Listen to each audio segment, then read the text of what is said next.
కానీ మీరు ఇందాక ఒక మాట అన్నారండి, అంటే టీఆర్ఎస్ ఏర్పాటైన తర్వాత కొద్ది కాలం తర్వాత మీలాంటి ఉద్యమకారులు కానివ్వండి, తెలంగాణను కోరుకుంటున్న వాళ్ళు కానివ్వండి, వేచి చూసి ఎస్ ఈ పార్టీ ఈయన నడపగలడు, ఈయన శక్తి ఉంది అని నమ్మిన తర్వాతే కదా మీరు మరి ఆయనతో టీఆర్ఎస్ ఆయన ఒక్కడితోనే కదా స్టార్ట్ అయింది మాట వాస్తవం కాదంటారా? అట్లా కాదండి.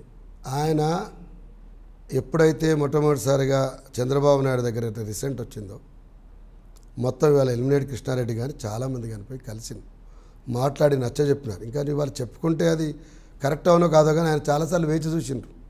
అవతల వైపు నుంచి చంద్రబాబు నుంచి సానుకూలత కోసం కూడా ఎదురు చూసారు ఒక దశలో. నేనే సాక్షిని. ఆయన దగ్గర నా దగ్గర ల్యాండ్ నెంబర్ ఉంది, నా దగ్గర ఇప్పటికి కూడా. సిద్దిపేటలో వారి ఇంటికి నేను 2 సార్లు ఫోన్ చేసిన, ఫోన్లో దొరకలేదు. విప్రకాష్ ఉండి కొద్ది కాలం వెయిట్ చేయండి, మళ్ళీ ఆయన ఒక 15 రోజులు 20 రోజులు చంద్రబాబు నాయుడు మళ్ళీ ఏదో సమయం ఏమని అడిగినట, ఆగండి మళ్ళీ ఆయన ఎటుపోతాడు మళ్ళీ ఏం చేస్తాడని కూడా అడిగారు. మంత్రి పదవి ఇవ్వడానికి అంటారా? వేరే అంశాలు ఏమైనా కావచ్చు, ఎందుకంటే లూజ్ కామెంట్ చేయదలుచుకోలేదు. కానీ పాలక పార్టీలో ఎవరమైనా కూడా అవకాశం వస్తే ఇంతకంటే బెటర్గా ఉంటే బాడు లెక్కలు వేసుకోవడం తప్పేం కాకపోవచ్చు. కానీ మీకు చెప్తా ఉన్నంటే వన్ సైడ్గా కేసీఆర్ ఒక్కటే సైడ్గా స్టాండ్ తీసుకొని ఒక్క రీతిగానే పోయినారు అనేది కరెక్ట్ కాదు. అనేక సార్లు అప్స్ అండ్ డౌన్స్ ఉన్నాయి. ఆ అప్స్ అండ్ డౌన్స్లో మాలాంటి వాళ్ళము మీరు డౌన్ కావాల్సిన అవసరం లేదు, మనం ఎప్పుడు పైకే వెళ్ళాలి, ఉద్యమం వైపే వెళ్ళాలని తట్టి లేపడంలో మా పాత్ర ఉందని చెప్తున్నాం.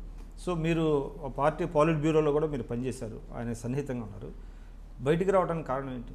బయటికి రావడం అంటే నేను తెలంగాణ రాష్ట్ర ఉద్యమంలో వచ్చిన నాటి నుంచి ఏనాడు నేను డిస్టర్బ్ కాల. సరే నాకు సంబంధించిన పర్సనాలిటీ మీద ఆయనకున్న రిజర్వేషన్స్ ఆయనకున్నాయి.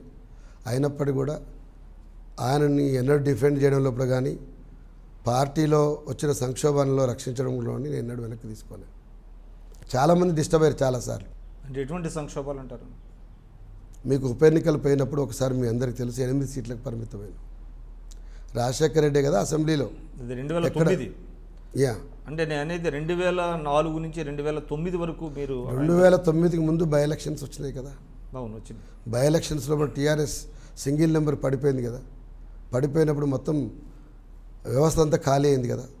ఖాళీ అయినప్పుడు ఎట్లాంటి క్రైసిస్ అంటే ఎవరు కూడా తెలంగాణ భవన్లో లేరు. ఈ తప్పుడు ఎక్స్పెరిమెంట్స్ తోటి నాశనం అవుతుందని చెప్పేటువంటి ఒక మెసేజ్ వెళ్ళిపోయింది. బీఫామ్లు డబ్బులకు అమ్ముకుంటారని చెప్పేసి చాలామంది ఆఫీస్ లోపలనే ప్రెస్ మీట్లు పెట్టి వెళ్ళిపోయారు. ఆ సమయంలో భువనగిరికి తీసుకెళ్ళి నైతిక ధైర్యం చెప్పి ఇదే నల్లమల్లారెడ్డి కాలేజీలో కూర్చొని మేమున్నాం, 119 కాన్స్టిట్యున్సీస్ ఇప్పుడు డీలిమిటేషన్ తర్వాత పునర్విభజన తర్వాత వచ్చినాయి. 119 కాన్స్టిట్యున్సీలకు ఇన్ఛార్జీలు ప్రకటిద్దాం, వారందరినీ కూడా పనిలో పెడదాం, తప్పకుండా పార్టీ తిరిగి లేచి కూర్చుంటుంది, మీరు ఉండండి అని చెప్పిన ఒక దశలో తనుండి నేను ఉండకున్నా పర్వాలేదు, ఏ బాధ్యత తీసుకుంటాను, ఎవరిని తీసుకొని వస్తారో తీసుకురండి అంటే ఇదే దేవేందర్ గౌడ్ దగ్గరికి వెళ్ళినాం. నేను పల్లె రవి మిగతా వాళ్ళని వెళ్ళినాం, మాట్లాడినాం, కూర్చోబెట్టినాం, నచ్చ చెప్పినాం. వారు నాకు కొంత సమయం కావాలన్నారు. ఈ లోపల మళ్ళీ సరే మీ అందరికీ తెలుసు కొంత తిప్పుకున్న తర్వాత ఆయన ఉండి ఎవరు అవసరం లేదు మనం నడుపుకుంటామన్నారు. మళ్ళీ కథ స్టార్ట్ అయిపోయింది. అంటే ఆయన నవ తెలంగాణను టీఆర్ఎస్ కలవాలని అంటే పొత్తు పెట్టుకోవాలనుకున్నారా? దేవేందర్ గౌడ్కు బాధ్యతలు అప్పచెప్పడానికి కేసీఆర్ సిద్ధమయ్యారా? నేనే స్వయాన, నేను పల్లెరవే స్వయాన ఆయన ఆదేశాల మేరకే దేవేందర్ గౌడ్ ఇంటికి వెళ్ళి కారణం ఏంటప్పుడు అవాళ కేసీఆర్ నాయకత్వాన్ని మేము ఎందుకు మోయాలి, ఇన్ని విఫలమైన ప్రయోగాలు చేస్తామని కదా అన్నారు. ఆయన కూడా చెల్లించిపోయింది. ఈ స్థాయికి అంటే సింగిల్ డిజిట్ స్థాయికి పడిపోయినాం కదా అని బాధపడ్డారు. తిరిగి మరి పుంజుకోవడానికి కారణం ఆయన నిరాహార మేమిచ్చిన స్ట్రాటజీని. అప్పటి నిరాదీక్ష టాపిక్ లేదు కదా.